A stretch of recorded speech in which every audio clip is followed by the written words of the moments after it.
I woke up in a hospital bed. A nurse was standing next to me, checking my pulse.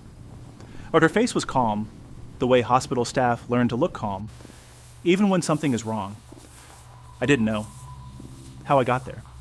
The last thing I remembered was a white sheet and a face underneath it. The same face that had been standing outside my door an hour before. I was 29 when I started working night shifts at the hospital. 3 years in, I thought I had seen everything a night shift could offer. Emergencies at 1 a.m., patients wandering the halls, half asleep. The strange stillness that settles into a building after midnight when the visitors are gone and the lights go dim. You get used to it. The hospital at night has its own rhythm. Slow, quiet. I'd learned to work in that silence, to find it normal. That night started exactly like every other night. I came in at 10 p.m., checked the charts, made my rounds, settled into the on-call room just after midnight. With a cup of coffee and a stack of patient files I needed to review. By 2 a.m., the floor was quiet. I remember looking up from my desk at one point and just listening. Nothing. Not even footsteps from the floor above. Just the hum of the ventilation system and the faint buzz of the fluorescent light above my head. I looked back down at my paperwork, and then something made me look up again. He was standing just outside the door. An old man, small, slightly hunched. The kind of build that comes from decades of aging. Shoulders folded inward, weight shifted forward. He was wearing a hospital gown. That alone wasn't unusual. Patients sometimes wandered at night, disoriented, confused, especially the elderly ones.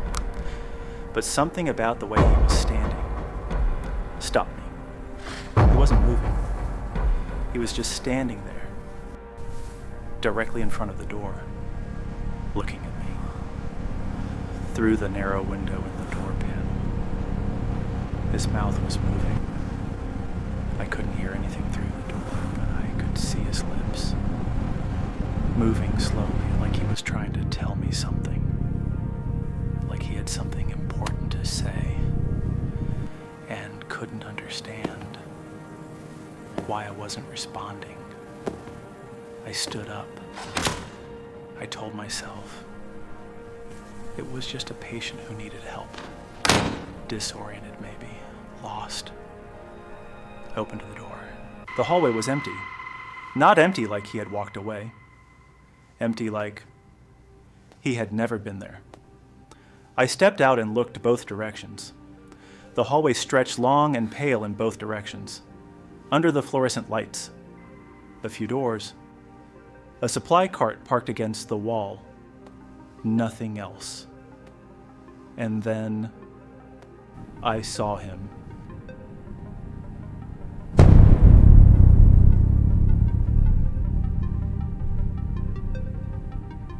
He was already 15 feet away, moving down the hall to the left, walking slowly, that same hunched posture. The back of his hospital gown opened slightly at the back. I called out to him. He didn't stop. I walked faster. He kept moving. Same slow pace, but somehow I couldn't close the distance. Every time I sped up, he seemed to pull further ahead, without appearing to move any faster. The hallway turned.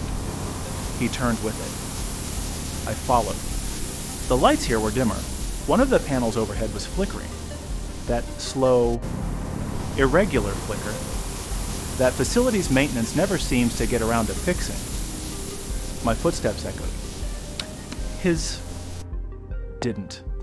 I noticed that somewhere in the middle of that corridor, I could hear my own shoes on the floor very clearly, but I couldn't hear his.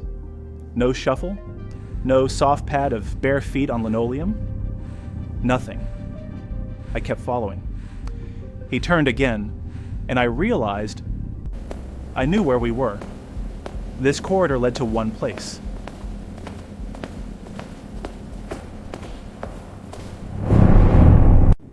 He stopped in front of the door at the end of the hall.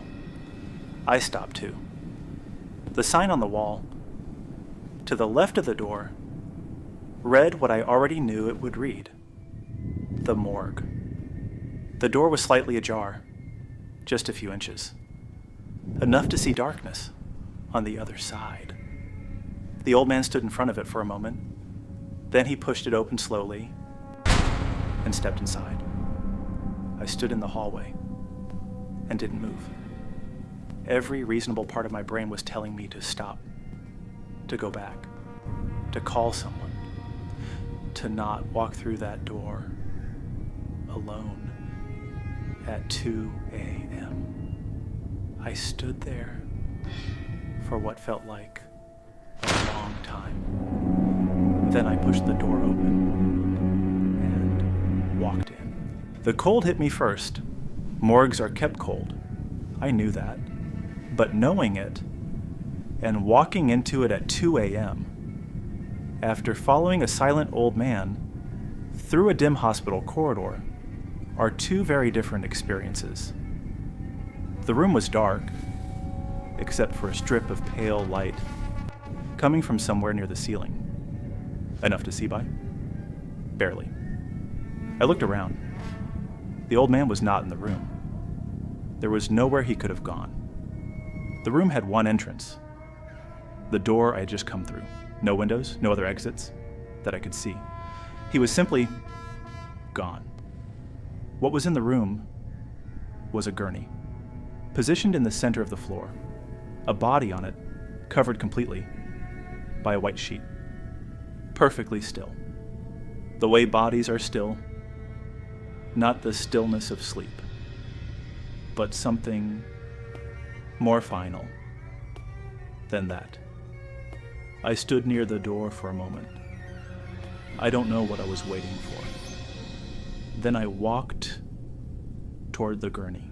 I reached out and took the edge of the sheet. My hand was steady. I don't know why. I pulled the sheet back, and I saw his face. The same face, the same features, the same slightly open mouth, the deep lines around the eyes, the thin white hair. It was him, the same man who had been standing outside my door, the same man I'd followed down 2 hallways, the same man who had walked through this door 30 seconds before me. He was lying on the gurney, cold, still. A small paper tag tied to his wrist. He had been dead for hours. That was the last thing I registered before the floor came up to meet me. I woke up in a hospital bed, which is where we started. The nurse who was checking my pulse told me I had been found on the floor of the morgue at 2:47 a.m. by an orderly making rounds. I had been unconscious, no injury, no obvious medical cause. I asked her about the old man. She looked at me carefully, asked me to describe him. I did. She left the room for a few minutes. When she came back, she had a folder in her hand.